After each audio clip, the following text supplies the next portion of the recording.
Marcos Braz, para você, o que é pífio? Tem muita coisa na internet que a gente lê que é pífia em relação ao futebol. Tem muita coisa. Nego que não sabe de porra nenhuma e que não sabe analisar os ângulos e tem cada posicionamento que é pífio. E às vezes de gente importante. Eu acho que é isso. E o que não é nada patético para você? Eu acho que o que não é patético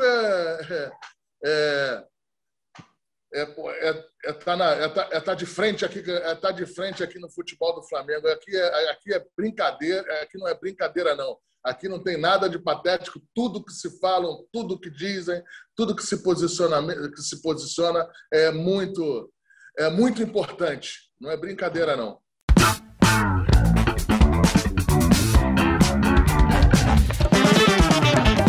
Esse é o Dividida no All Sport e você já viu o nosso convidado da semana, nosso entrevistado é o vice-presidente de futebol do Flamengo, Marcos Braz, campeão brasileiro com o Flamengo em 2009, em 2019, em 2020, campeão da Libertadores, tem também os títulos estaduais e tal. O Marcos Braz é considerado um dirigente pé quente, mas a gente vai fazer perguntas aqui também que ele não vai gostar muito não, acho. Será? Vamos lá. Marcos, quais são as lições dessa temporada maluca que foi 2020, com Covid, troca de técnico, uma série de problemas? Quais as lições que você tira dessa temporada no Flamengo? Eu acho que em relação a uma lição que eu aprendi é em relação à contratação de técnico estrangeiro. Quando você contrata um técnico estrangeiro, você tem que ampliar em relação a quem é que está vindo com ele, ampliar em relação à comissão técnica, você não se apegar a números e deixar a pessoa mais tranquila possível quando você faz uma contratação de um técnico estrangeiro. Tinha um posicionamento nosso quando o Jorge veio, que vieram com 7, 8 pessoas, a gente achou um pouco excessivo e mais do que nunca, eu acho que não foi excessivo e foi necessário. Esse é um aprendizado pelo menos meu em relação a essa temporada. Também em relação também à loucura dessa pandemia, muita gente dando opinião sem saber de absolutamente nada, sem compreender como é que é essa doença. E, de uma vez por todas, um departamento unido ele faz a diferença.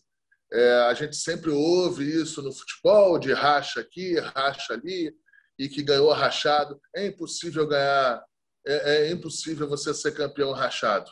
Essa também é um aprendizado para mim, que eu acho que você tem que sempre fazer de tudo para que você esteja tendo uma unidade dentro de um departamento talvez dentro de um departamento para você ter êxito. A gente às vezes não leva em consideração algumas situações, a gente às vezes deixa passar em algumas situações, mas eu acho que o que me dá agora, o que eu aprendi é que você tem que sempre manter, é o óbvio, mas o óbvio às vezes tem que ser feito e o óbvio tem que ser dito. Um departamento unido faz a diferença no final. Esses dois pontos. Marcos, você falou aí já da questão do técnico, né? Quando o Flamengo trouxe o Domenech Torrent, vocês tinham outras opções na Europa ou diante daquele quadro da pandemia que pouca gente queria vir para o Brasil, ele acabou sendo a opção que restou? Como é que foi isso? Queria que você falasse um pouco, porque depois que ele foi demitido, muita gente criticou. Por que trouxeram esse cara? Mas qual era a realidade do mercado? Havia mais opções ou só sobrou ele? Primeiro, Mauro, a gente tinha uma realidade nossa. Primeiro, a gente tinha uma realidade nossa financeira. Quando a gente foi buscar o Domenech, a gente não tinha os números que a gente orçamentários em relação a técnico, quando a gente foi trazer o Jorge Jesus e quando o Jorge Jesus também preferiu voltar para Portugal, a gente teve um gap aí de um tempo aí de uns 10 dias, 15 dias, que mudaram nossos números. Então, quando a gente foi para a Europa, a gente entendia que o Flamengo entendia que tinha que, mais uma vez, trazer um estrangeiro, repetiu que deu certo, mas a gente não tinha nem a gente não tinha a parte financeira disponível como a gente tinha antes. E, assim, essa parte financeira, uma parte a gente entendia, era um começo de um processo de pandemia, era um começo de um desconforto enorme, porque a gente não sabia de muita coisa imprevisível, que a gente não sabia quando é que ia se retomar o público ao estádio, a gente não sabia quando é que ia ter vacina. E assim, passaram-se um ano depois aí das contratações do técnico aí, e a gente não sabe quando é que vai ter a vacina no grande público para vacinar as pessoas que vão para o campo de futebol, e também não tem a parte o que isso implica na parte financeira também. Então, voltando um pouco lá atrás, Mauro, a gente tinha uma ou outra opção a mais, mas com muita restrição pela parte financeira também. Quase 50%. Isso aí é muita coisa. Uhum. O Domi foi uma decepção para você, afinal? Como é que você avaliaria a passagem dele? O Domi não foi uma decepção no final se eu chegar a ampliar e ver as dificuldades que ele teve aqui. Em relação à parte de calendário, a parte propriamente da pandemia, e eu acho que o Domi poderia ter vindo para cá com um pouco mais de estrutura em relação à comissão técnica. Eu acho que isso aí, em algum momento, custou um pouco caro nesse processo. Mas ele é um cara correto, é um cara honesto, um cara correto, um cara honesto, um bom técnico, e que, Mauro, não deu certo. Isso acontece, e eu acho que o Flamengo também foi correto com ele. Eu, por exemplo, suportei, eu acho que a palavra não é essa, mas eu acho que a minha opinião era sempre de dar mais uma oportunidade a ele, e se estendeu, pelo menos na minha análise, o tamanho possível para que fosse dada essa oportunidade a ele. E, em determinado momento, a gente entendeu que deveria contratar. Mas, assim, eu não vejo... Ele é um bom técnico, apenas não deu certo, como vários outros, em outros lugares aí, também não deram. Só isso. Agora, eu queria mudar um pouco do nome para o Rogério, né? Que, apesar do título, né, o Rogério Ceni segue sendo muito criticado por uma parte da torcida. Você já deixou claro que ele vai seguir no cargo. O presidente do clube também, o Rodolfo Landim, já deu declarações também nesse sentido. Internamente, qual a situação do Rogério? Ele sofre questionamentos dentro do clube, de outros setores, ou existe uma certa, digamos assim, paz interna para ele trabalhar? Como é que você vê essa questão? Mauro, olha só, eu estou muito à vontade para falar em relação ao Rogério, porque depois de 2 derrotas, na segunda derrota a gente teve com o Fluminense, depois a gente perdeu de 2-0 com o Ceará, em que a gente teve protestos aqui na Gávea, protestos da torcida, posicionamentos de alguns outros dirigentes. Mas eu, por exemplo, sempre confiei no trabalho dele. Eu acho que o Rogério é um bom técnico, tem um título brasileiro hoje. Ele, lógico, não trabalhou em um outro clube. Fortaleza é um clube importante, é um clube grande, mas não da dimensão do Flamengo. Eu acho que tem que dar tempo a ele para trabalhar. Eu acho que, assim, eu vejo muito, a gente acompanha aqui pelo departamento aqui até de comunicação, existe cobranças, existem questionamentos enormes com o Ceni. Só que o Ceni é o atual campeão brasileiro, é o atual técnico do Flamengo. Ele tem contrato com a gente até o final desse ano, que teoricamente é o final da gestão do presidente Landim, da nossa gestão aqui. Então, assim, ele detém a confiança nossa.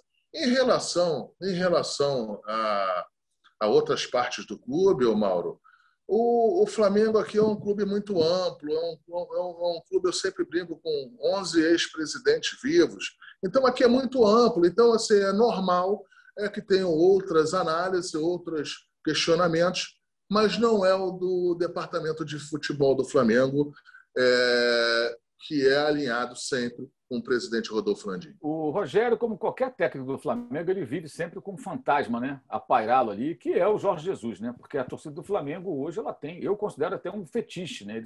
Parte da torcida acha que se o Jorge Jesus voltar, tudo vai ser igual a 2019. Na verdade, a gente nunca sabe o que vai acontecer no futebol, né? Se ele retorna ao Flamengo, se ele teria sucesso ou não, seria igual, seria pior ou melhor. Então, muitos rubro-negros sonham com a volta do Jorge Jesus. Se o Rogério Ceni hoje recebesse, vamos imaginar que uma proposta fantástica do exterior e ele se demitisse do Flamengo e fosse seguir a vida dele, haveria alguma chance de voltar ao Jorge Jesus? Porque eu te pergunto isso, até pelo aspecto econômico, pandemia, né? Isso, claro, partindo do princípio que o Jesus não fica do Benfica, já que a situação lá está bem feia, né? O time está mal, ele tem sido muito questionado. Jesus poderia voltar se a vaga estivesse em aberto ou hoje isso é muito distante? Ô, Mauro, eu sempre vejo uma possibilidade de um dia o Jorge voltar. Isso não quer dizer que essa possibilidade seja agora. A gente tem um técnico, a gente tem um bom técnico. Eu acompanho a metodologia de trabalho dele aqui, eu acompanho os treinamentos dele aqui. São bons treinamentos e o resultado veio, porque às vezes existe também muito questionamento em relação ao resultado também, independente do trabalho do Rogério Ceni. E o resultado veio. Parece até que o que foi ganho é um negócio que é rotineiro, que a gente ganha sempre. Nada, o Flamengo foi campeão brasileiro, foi 8 vezes campeão brasileiro, mas se você botar aí ao longo do ano, aí o Flamengo de 92 até 2009 ficaram 17 anos sem ganhar esse título. Então, assim, não é rotineiro, foi importante, é um título importante. Eu vejo como esse fantasma do Jorge Jesus. Eu não vejo muito problema nisso. Se tem esse fantasma, é porque a passada do Jorge Jesus aqui foi boa, é porque a passagem do Jorge Jesus aqui deixou títulos, não deixou só bom futebol, ou bom ambiente, ou boa relação. É muito bom a boa relação, o bom ambiente, mas tem que deixar título também. E o Jorge deixou. Só que é o seguinte, uma coisa que tem que deixar claro, Mauro, é o seguinte: eu fiz de tudo, o Flamengo fez de tudo, o presidente Rodolfo Landim fez de tudo para renovar com o Jorge. E a gente conseguiu renovar com o Jorge. E 28 dias depois, o Jorge fez a opção de sair do Flamengo. Processo também natural para um técnico do exterior, com análise e vendo a pandemia, como é que isso aí estava começando a se apresentar no Brasil, como é que essa doença estava se apresentando no mundo. Então, ele teve uma decisão pessoal de quebra de contrato para voltar para o Benfica. Olha, eu vejo isso de maneira natural. Só que é o seguinte, a vida do Flamengo seguiu. A vida do Flamengo seguiu. O Flamengo, Jorge, o Mauro, falam da temporada de 2019, mas a temporada de 2020 foi muito boa, Mauro. Talvez não com a excelência do futebol do ano anterior, mas o Flamengo, pela primeira vez, foi campeão de um torneio internacional dentro do Maracanã, que foi a Recopa. Nós ganhamos a Supercopa, fomos bicampeões estaduais, fomos bicampeões brasileiros. Então, assim, também chegar e achar que foi pífia a temporada, eu acho que é injusto, eu acho que não procede. Agora, eu acho natural isso do Jorge ser sempre aí um fantasma. Ele não vai ser fantasma para o Rogério, não. Ele vai ser fantasma para o Rogério e para os próximos técnicos aqui, sempre. E eu acho que... Aí você me pergunta, para deixar bem claro, você acha que ele pode voltar? Um dia eu acho que ele pode voltar. E um dia ele pode voltar até sem eu estar aqui. Porque todo mundo é passageiro, também sou passageiro aqui, todo mundo é. E... Enfim, eu não vejo isso como... Agora, é um treinador que tem um contrato em vigência, um contrato pesadíssimo em vigência no Benfica, pesadíssimo, e que vamos dar... Quando eu falo vamos dar tempo ao tempo, não é em relação a ele poder voltar ou não amanhã ou depois de amanhã. Mas a gente tem uma realidade hoje. A gente tem uma pandemia no Brasil, uma pandemia no mundo, em que a gente tem questões orçamentárias que têm que ser enfrentadas de frente. E esse enfrentamento não é só de um vice-presidente ou outro. Esse enfrentamento está sendo feito pelo Departamento de Futebol há muito tempo. Tanto que está fazendo há muito tempo, o Mauro, que eu não posso perder a oportunidade aqui. No começo de 2020, no nosso orçamento, a gente precisava vender 80 milhões de reais de jogador. No dia 2 de janeiro, a gente bateu isso vendendo o Renier. Depois foi passado para 100, 120, 130, e a gente veio contribuindo, fazendo a nossa... Aqui não tem responsabilidade do Departamento de Futebol aqui em relação à parte financeira, não. O Bruno é um cara que é super cuidadoso disso aqui. Eu também sou. E, assim, é isso. Hoje, não é que seja a realidade. Hoje nós temos um técnico campeão do Brasil e que tem um contrato em vigência. E o técnico que você está falando aí, que é um cara que tem uma relação pessoal maravilhosa, mas ele fez uma opção de ir para outro clube, um clube que faz parte da vida dele, não tem ressentimento nenhum, a gente adora o Jorge aqui, eu falo com ele toda hora, Mauro. Quer dizer, toda hora, falo no Natal, falo no Réveillon, no aniversário, a gente fala toda hora. Só que hoje o técnico é o Rogério Ceni. Você falou sobre essa questão financeira, né? Já se sabe que o Flamengo terá que vender jogadores, tá? Até com relação ao orçamento, tudo, projeções, né? Para poder ajustar as contas, porque as receitas caíram, né? Não tem bilheteria, não se sabe quando vai ter. E o Flamengo ele fez um planejamento lá em 2019 para 20, né? Contando que o Maracanã é cheio, porque a perspectiva era essa. O time muito forte, o time vencedor, o Maracanã é cheio, é receita para o Flamengo, até porque o Flamengo conseguiu ser o gestor do estádio, junto com o Fluminense, então ele passou a faturar mais do que antes, quando havia o consórcio Maracanã, e essa receita não existe mais. A despesa, né, que você abre o Maracanã para jogar, você paga uma grana e não tem receita de bilheteria. Esse é um problema. E também, consequentemente, o sócio-torcedor teve uma queda, não só pela perda de poder aquisitivo do torcedor na pandemia, muitos deles, né, mas também porque você não tem um grande apelo, que é você ser sócio para você ter o ingresso a um preço mais acessível, a prioridade na compra e tudo mais. O torcedor do Flamengo ele deve esperar, ainda assim, reforços esse ano ou saídas de jogadores importantes são mais prováveis do que a chegada de gente que vem reforçar o elenco, como chegou o Pedro, né, em definitivo, nesse ano?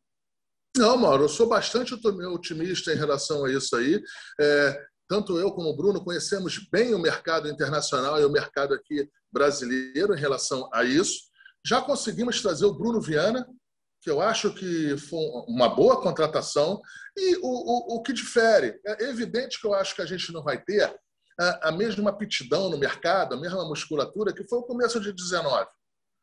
Lógico, o começo de 20, que a gente conseguiu também fazer as boas contratações. Só que a pandemia está aí e é o seguinte, a gente vai fazer as contratações, eu sou muito confiante em relação a isso aí, agora de uma maneira não mais inteligente, mas de uma maneira em que a gente tenha que se inventar, se reinventar, fazer empréstimos, fazer ajustes. Agora, eu sou bem otimista em relação à perda de jogador. Eu acho que o Flamengo... tenho certeza absoluta que o Flamengo não vai ter grandes perdas, entendeu?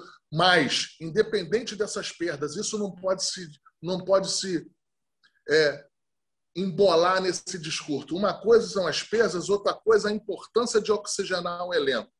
Independente das vitórias, independente do excelente 2009 e o bom 2020, eu sou uma pessoa que eu sempre acho que tem que oxigenar mais do que nunca um departamento de futebol profissional, um grupo de jogadores. E eu acho que o Flamengo vai fazer isso, mas de uma maneira diferente do que foi 19 e 20. O Flamengo aqui vai ter que se reinventar, vai ter que ir no mercado.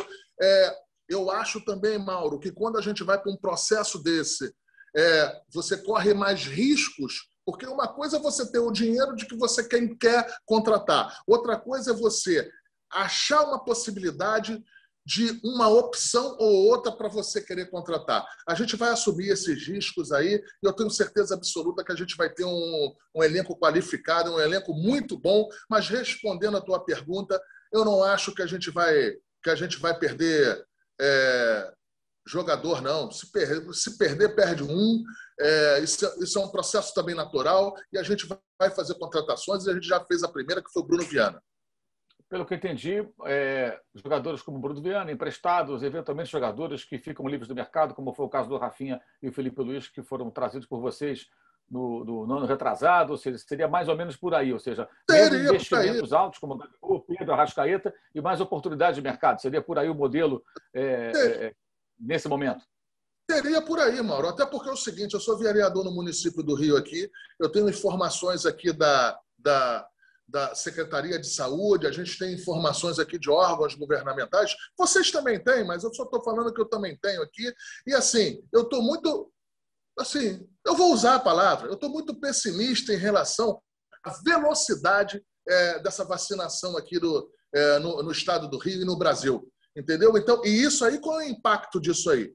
O impacto é um impacto direto, é um impacto na veia do orçamento do clube, porque a gente não vai ter, mais uma vez, eu acho muito pouco provável, ter 70 mil pessoas no estádio aqui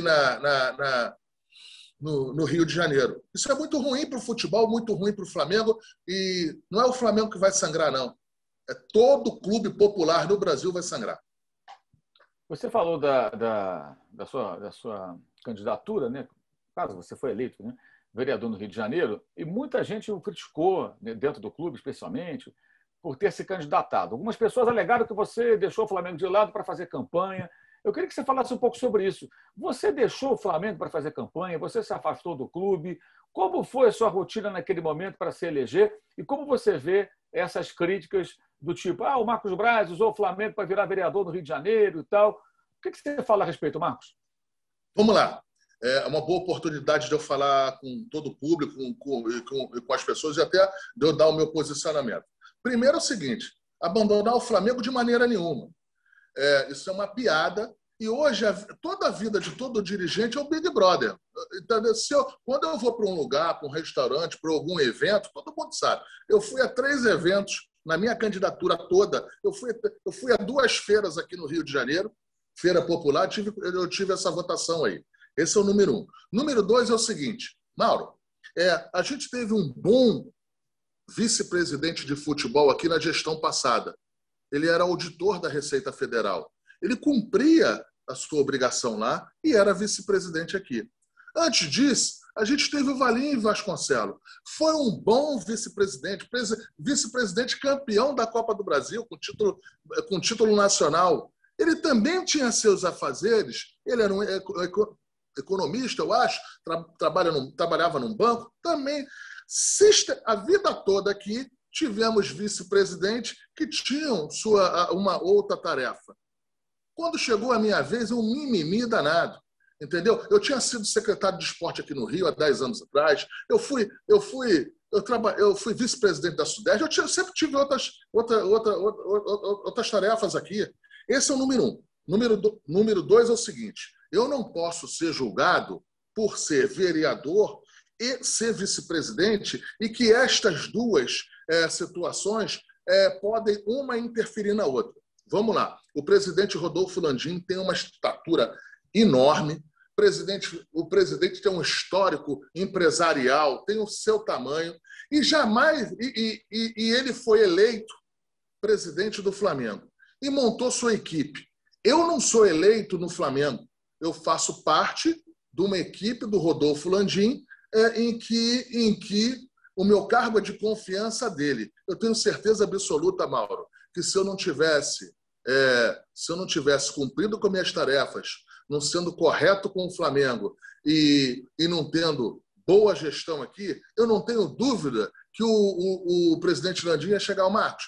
Eu acho que aqui não está dando. E eu iria ser o primeiro a compreender isso por ser um cargo de confiança dele. E, do outro lado, na Câmara dos Vereadores, eu tenho que ser cobrado em relação à minha presença, em relação à minha votação, as minhas votações diárias lá. O que eu não posso é pagar, eu não posso ser julgado porque eu sou os dois. Se eu fiz essa opção para a minha vida, se eu vejo pouco meus filhos, estou vendo pouco a minha família, estou vendo pouco a minha mãe e meu pai, isso aí é uma decisão pessoal minha em relação ao tamanho dos compromissos que eu tive, ou profissionalmente, ou numa questão particular, como é aqui do Flamengo. Então, esse é o terceiro ponto. Outra coisa, em relação a usar o Flamengo. Olha só, Mauro, eu te falo aqui, 10 outras pessoas que foram candidatas aqui no Flamengo desde os anos 80. Desde os anos 80. Eu não vou falar o nome das pessoas aqui, mas tem aí 5, 6, 7, inclusive ex-jogadores. E jamais tiveram tamanho mimimi em relação a isso aí. Então, assim, eu tenho uma consciência tranquila, eu continuo aqui, eu estou dentro do CT aqui do Flamengo, onde eu fui para o jogo, muito pouco provável de ter um vice-presidente, pode ter mais competente, pode ser melhor do que eu, pode um monte de coisa.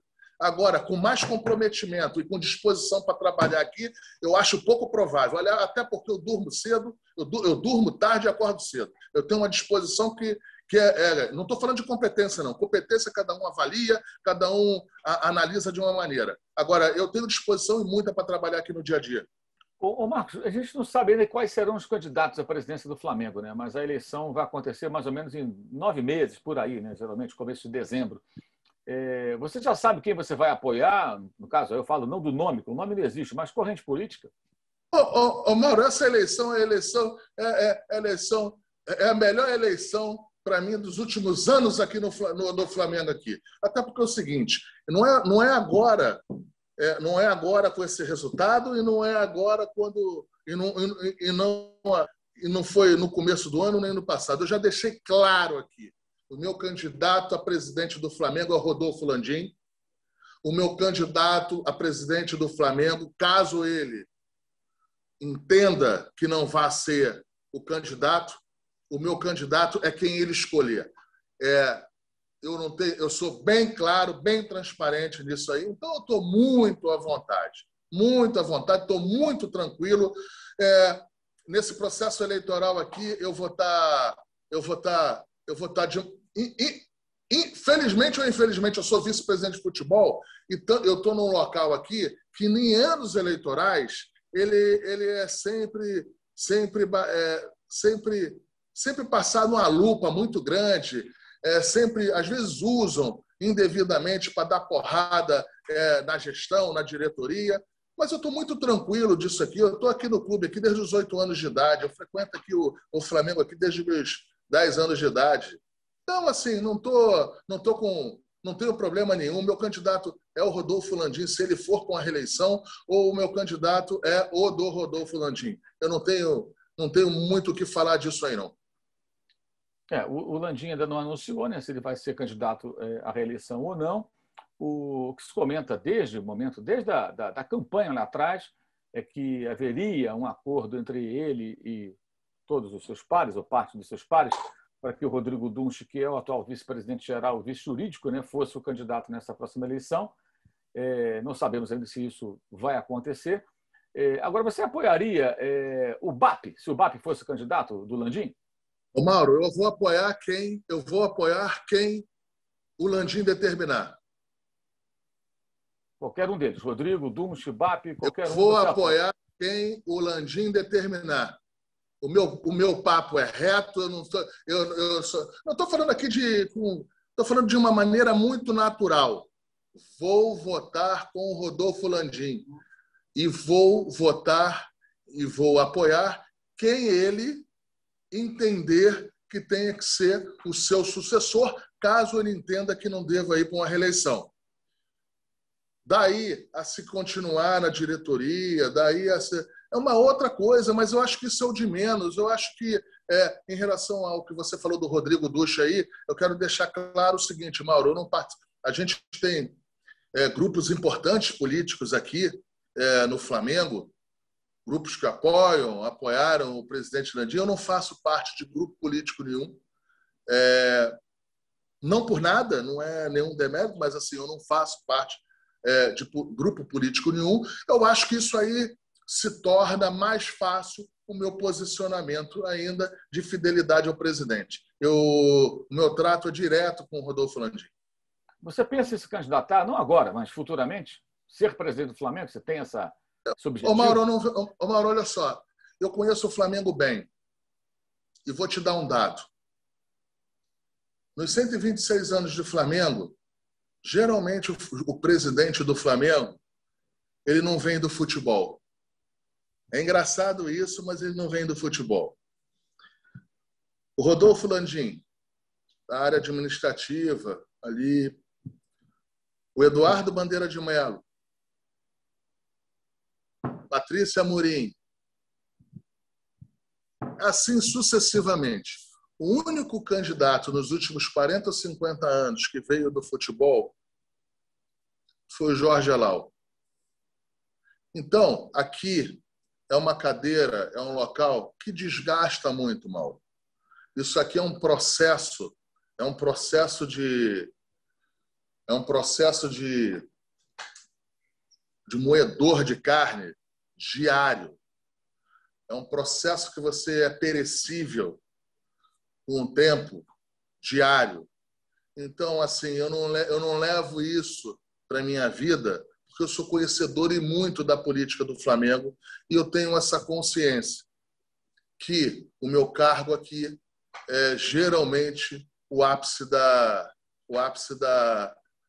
topo das questões políticas aqui. E como o meu nome é muito ligado ao futebol do Flamengo, eu não saio desse desgaste, mesmo com os títulos, mesmo com a boa gestão, mas você não consegue sair desse desgaste. Você vê aí, agora, aí, há 3 meses atrás, qual era o tamanho dos questionamentos nossos aqui no futebol, o tamanho, algumas covardias, eu vou usar essa palavra, na internet. Enfim, então, isso tudo é o processo de desgaste. E como eu sou conhecedor disso, eu não vou imputar isso na minha vida. Você fala, um dia você quer ser presidente do Flamengo? Eu não sei, eu não vou fazer projeção para a minha vida. O que eu quero é, enquanto eu estiver aqui na vice-presidência de futebol, as pessoas terem absoluta certeza que tem um comprometimento e que eu acho que eu sou um bom vice-presidente, eu acho que eu conheço bem desse jogo aqui interno, que é importante. Você tem um jogo externo com a parte da imprensa, com a outra parte, com outras pontas do futebol. Eu quero isso, ser reconhecido aqui como um bom vice-presidente de futebol. E para frente, ou para frente aí. Em relação ao Rodrigo Ducha, aí é um grande nome, mas esse acordo aí foi entre o presidente Landim e ele, e se tiver esse acordo, a gente também... Eu vou estar do lado do Landim. Como é que você vê a possibilidade do Flamengo ter mais jogadores convocados para seleções, né? Não só a brasileira, mas outras, né? Com essas limitações de viagens por conta da pandemia, né? Os jogadores da Europa não estão podendo vir para cá jogar eliminatória, está havendo uma série de obstáculos. Como é que você vê essa possibilidade? O Flamengo pensa, no caso aconteça, 6, 7, 8 jogadores convocados de uma vez só. O Flamengo pensa em tomar alguma medida, adiar jogos? Como é que vocês estão imaginando o que vem por aí? Mauro, olha só, em relação a isso aí, a gente sempre acredita no bom senso, na correção e no bom senso. Eu não posso achar que o Flamengo vai ter 5, 6 jogadores convocados com a seleção brasileira no meio de um campeonato em que esse campeonato é organizado pela entidade que faz as convocações. Então, até pelo equilíbrio da competição, até pelo bom senso e do bom trato, eu não posso acreditar que o Flamengo terá esse problema de 5 ou 6 jogadores. Agora, isso nos afasta de uma preocupação? Não, nos afasta de uma preocupação, tanto que esse é o nosso empenho aí para fazer contratações. Eu acho que a gente também vai perder jogadores, eu não acho que vai perder só para para a seleção brasileira. Eu acho que a gente vai continuar perdendo alguma coisa com as convocações internacionais. A gente vem com extrema preocupação.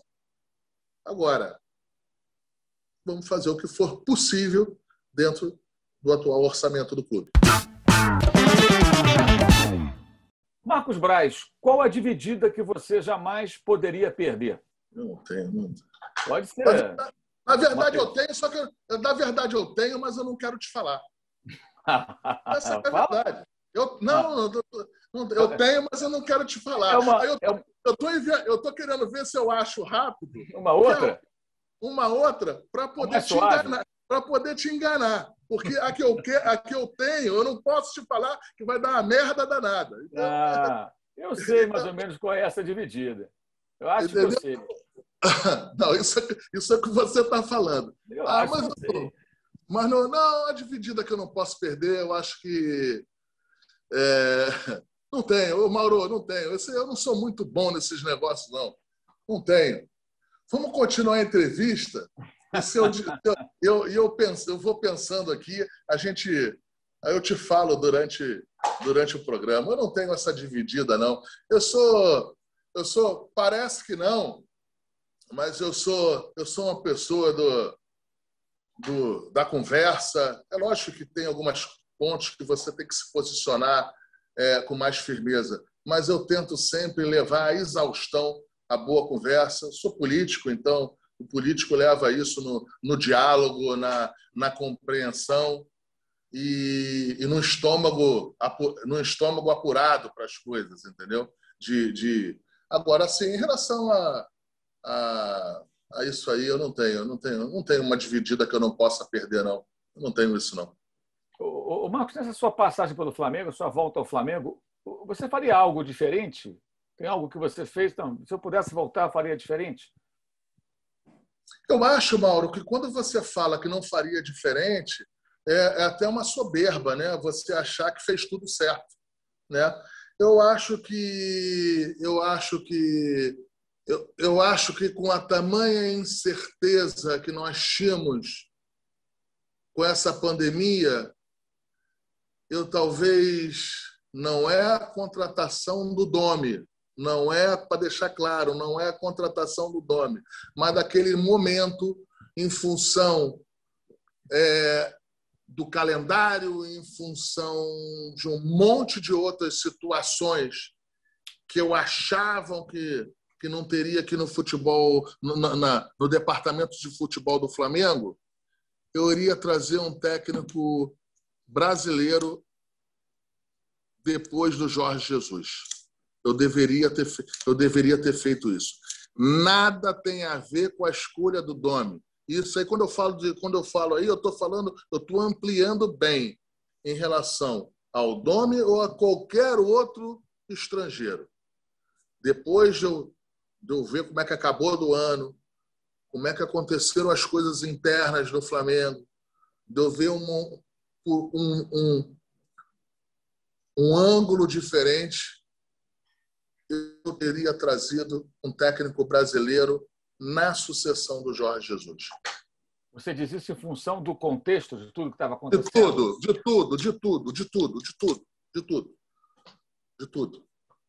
tudo e de coisas que eu não posso falar aqui. Isso é uma análise minha, mas eu acho que eu participei.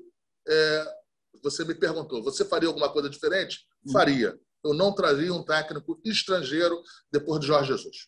Seria o Rogério Ceni, se você já naquela poderia ser, com certeza estaria entre os analisados. Com certeza absoluta. Como é que você vê essa reação tão assim, até agressiva de parte da torcida, que até o cara ganha o campeonato e tem gente que diz que ele tem que sair? O que você acha que acontece? Será que é o passado dele no São Paulo, um grande clube, muito ligado? Como é que você entende isso? Eu não me lembro de uma rejeição tão grande de um técnico campeão. Aliás, minha opinião, nem concordo com essa rejeição, acho meio bizarra até. Mas como é que você interpreta isso, Marcos? Tão próximo dele trabalhando. Olha, eu respeito muito a opinião dos torcedores do Flamengo e de muitos da imprensa que eu sei que são são opiniões pessoais, são análises pessoais são conceitos que a gente tem que sempre respeitar. Agora, eu acho que está um pouquinho acima do tom. Eu acho que parece até que se o Rogério sair hoje, a gente tem uma série de nomes que poderiam estar aqui com a maior certeza do mundo que daria certo. Desculpa, quando você está num cargo aqui de técnico do Flamengo, pode ser quem for, não é certo de dar certo. E nem quem deu certo. Isso aqui tem ângulos que tem que ser analisado de maneira ampla. Mauro, eu não tenho, dirigente não pode ter medo de queimar a língua. Ele pode não falar, pode ter opção de não falar, mas não pode ter medo de queimar a língua. Tanto que para um outro jornalista também, um grande jornalista, eu falei, não, eu vou com o Ceni até o final. Se ele pular do avião, eu vou pular atrás com paraquedas. Ainda brinquei assim, botou tudo no papel, mas, enfim, quem fala comigo na imprensa sabe que quando eu falo, pode botar, se tiver no on, pode botar à vontade. Que depois eu não conto história, não. Então, o que acontece? Mas voltando assim a essa questão aí, eu acho que eu respeito, mas eu não concordo. Esse tamanho desconforto. Eu acho isso também. Parece que estão desconfortável com o Rogério aqui. Eu acho que o que ele foi de ídolo no São Paulo, eu acho que isso passou, isso ficou para o Rogério e para o São Paulo, para a instituição lá. O Flamengo hoje e o técnico de futebol, Rogério Ceni, nada tem a ver com essa história para trás aí. É uma bonita história, um casamento longo, é um casamento de vários capítulos bonitos na história de São Paulo e do Rogério. Mas voltando aqui, eu acho que é um pouquinho acima do tom. E vamos ver, a gente sempre trabalha para isso aqui, para no dia a dia o Rogério ganhar mais ainda campeonatos, ganhar mais ainda a confiança tanto de outros jornalistas que não têm tanta confiança nele e muito também a confiança da torcida, que também é muito importante aqui, que é o grande elemento nesse processo todo aí. O Marcos, para encerrar, você não quis falar qual seria a sua dividida imperdível. Então, mas acho que essa agora você já pode falar, porque já faz tempo, já passou. Um episódio que foi muito marcante em 2020 foi o jogo entre Fortaleza, do Rogério Ceni, e Flamengo do Maracanã. O Domi era o técnico do Flamengo, e o Gabigol voltava de lesão, e o Gabigol entra na parte final do jogo, e o Gabigol faz o gol da vitória do Flamengo, com um homem a menos naquele momento, né? Aí o Gabigol sai meio furioso, você abraça ele, fala alguma coisa, leva ele lá para dentro. A partir daí foram milhares de especulações. Alguns diziam, o Marcos Braz está paparicando o Gabigol. Outros falavam, não, será que ele deu um esporro no Gabigol? O que ele falou? O que ele disse para o Gabigol? O que você falou para ele naquele momento? Qual foi a sua atitude ali e por quê de rapidamente correr em direção ao jogador que saiu nitidamente contrariado porque ele veio do banco e acabou sendo o autor do gol da vitória? Nesse dia aí, alguns jogadores iriam fazer o complemento da parte física pós-jogo. E quando ele estava saindo,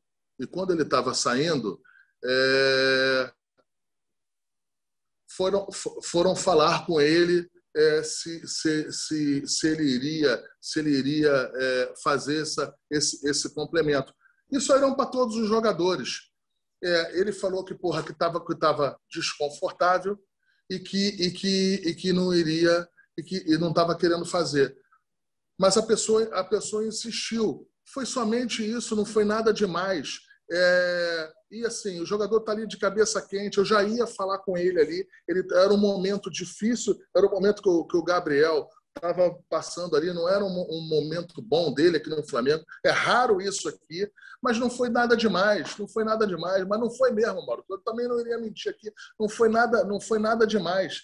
Só que eu não vou ficar dando explicação, um monte de coisa que apresentam aqui, apresentam em vários órgãos, em vários blogs, em vários sites, coisas que às vezes não acontecem, que a gente se sente desconfortável de ficar efetivamente mentindo. Mas nesse caso aí, não teve absolutamente nada demais. Não teve nada demais aí. Agora, em relação a negócio de passar a mão na cabeça, Mauro, cada um faz a gestão. Isso aí é em qualquer profissão, isso aí é em qualquer ambiente. Cada um faz análise do que tem que fazer, do que tem que fazer no dia a dia aqui. Falam que eu tenho, que eu passo a mão na cabeça do Gabigol. Eu não passo a mão na cabeça do Gabigol. Eu tenho boa relação com o Gabriel. E essa boa relação, ela se faz no dia a dia. Mas eu não tenho, o Gabriel não tem comigo nenhum tipo de privilégio que os outros não tenham. O Gabriel não tem aqui. O Gabriel é uma pessoa, é um jogador que cumpre tudo que é determinado no dia a dia. O Gabriel, não vejo o Gabriel atrasar.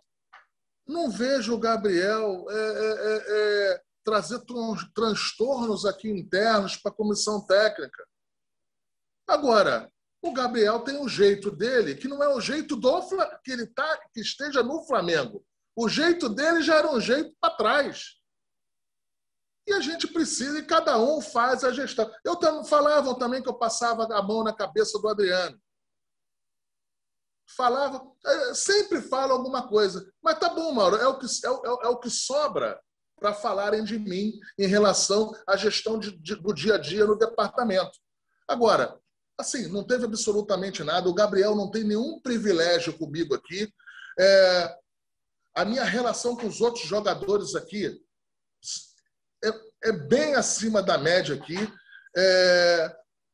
O Rafinha era um, com o Diego Alves era outro, também uma excelente. Assim, eu vou enumerar aqui, eu vou até ser injusto com alguns jogadores aqui. A minha relação com os jogadores é boa. Eu tenho essa facilidade para ir levando e para ir cobrando. Mauro, eu tive a oportunidade de ser 3 vezes campeão brasileiro. Com 3 técnicos diferentes, com 3 comissões técnicas diferentes. Sempre passando a mão na cabeça do jogador? Sempre dessa maneira? Não é verdade. É que isso aqui é sensível. Isso aqui tem que saber tocar. Isso aqui não é uma empresa como tocam em outros. Você tem que tratar os números aqui como uma empresa. Os números, sim. Agora, no vestiário, no dia a dia, tem que ter muita sensibilidade. Muita sensibilidade. E eu exerço essa minha sensibilidade quando eu acho que eu tenho que exercer. Se eu acho que eu tenho que dar um carinho a mais para o jogador, eu vou dar. Se eu acho que eu vou ter que ajustar alguma coisa aqui, eu vou dar. Mas isso nada tem a ver com passar a mão na cabeça de jogador. Nada tem a ver, nada tem a ver.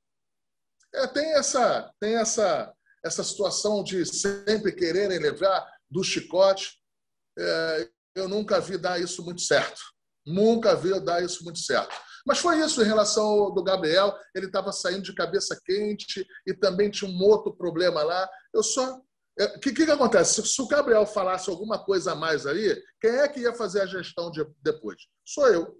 Seria eu. Então eu pulei na frente, de maneira certa ou não, para mim não precisar fazer essa gestão posterior aí. Agora, eu acho que os números do Gabriel não são números aqui no Flamengo que que são de alguém que esteja tendo algum privilégio ou alguma mão na cabeça por algum dirigente. Está aí a reta final dele nesse Brasileiro. Todos viram aí como é que foi na Libertadores ano passado. Eu estou falando do Gabriel aqui porque você me perguntou diretamente em relação a ele aí. Mas a minha relação aqui com o grupo é muito acima da média. Isso não precisa perguntar para mim, não. Pode perguntar para eles aí no dia a dia, até com pessoas que não possam não gostar muito de mim, não em relação aos jogadores. Pergunta aí para alguns outros dirigentes, algumas outras pessoas, se eu tenho uma boa relação com o grupo aqui. Agora, eu não sei, Mauro, eu acho que o Flamengo precisa de alguns ajustes, isso é normal. A gente também erra, eu também erro, o Bruno erra, todo mundo erra. E a gente vai procurar aí errar menos possível, aprender com os erros, aprender o que foi com essa temporada e na outra temporada para trás aí, para que a gente possa ter um 2021 melhor ainda, um 2021 tão grandioso como foram esses os últimos 2 anos aí. Agora a gente não pode fugir de uma verdade.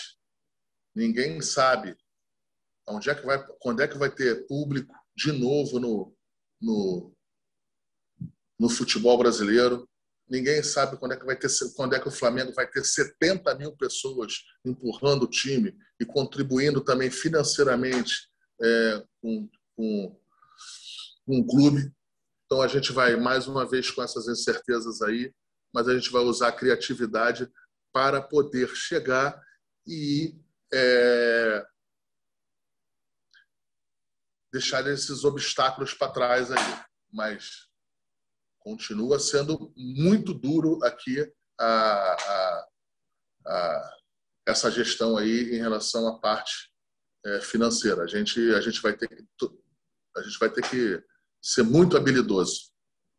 Muitas vezes a gente não pode expor algumas coisas, muitas vezes a gente tem que tomar decisões que são decisões que a gente não pode dividir o porquê dessas decisões com outras pessoas, mas podem ter certeza que a gente vai tentar fazer aqui o melhor possível para que o Flamengo continue nesse caminhar aí, que eu acho que foi bem acima da média dos outros anos do Flamengo aí.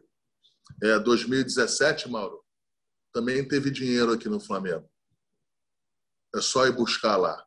2018, também teve dinheiro aqui no Flamengo. É muito injusto falar que o Flamengo ganha só, que essa diretoria ganhou só por causa de dinheiro. Tem dinheiro também, mas tem muito trabalho. Pode ter a certeza disso aqui. Legal. Esse foi Marcos Braz, vice-presidente de futebol do Flamengo, campeão brasileiro em 2009, em 2019, 2020, campeão da Libertadores, bicampeão carioca. Marcos Braz, muito obrigado por essa entrevista. Acho que foi bem esclarecedor aí para os rubro-negros e também para aqueles que não torcem pelo Flamengo, mas evidentemente todo mundo está de olho no Flamengo. O Flamengo é um time forte, tem conquistado títulos e claro que os seus rivais também querem saber das coisas do clube rubro-negro. Obrigado, Marcos, a você pela entrevista. Valeu. Obrigado a você que acompanhou mais esse Dividida pelo All Sport. Até o próximo Dividida. Saudações.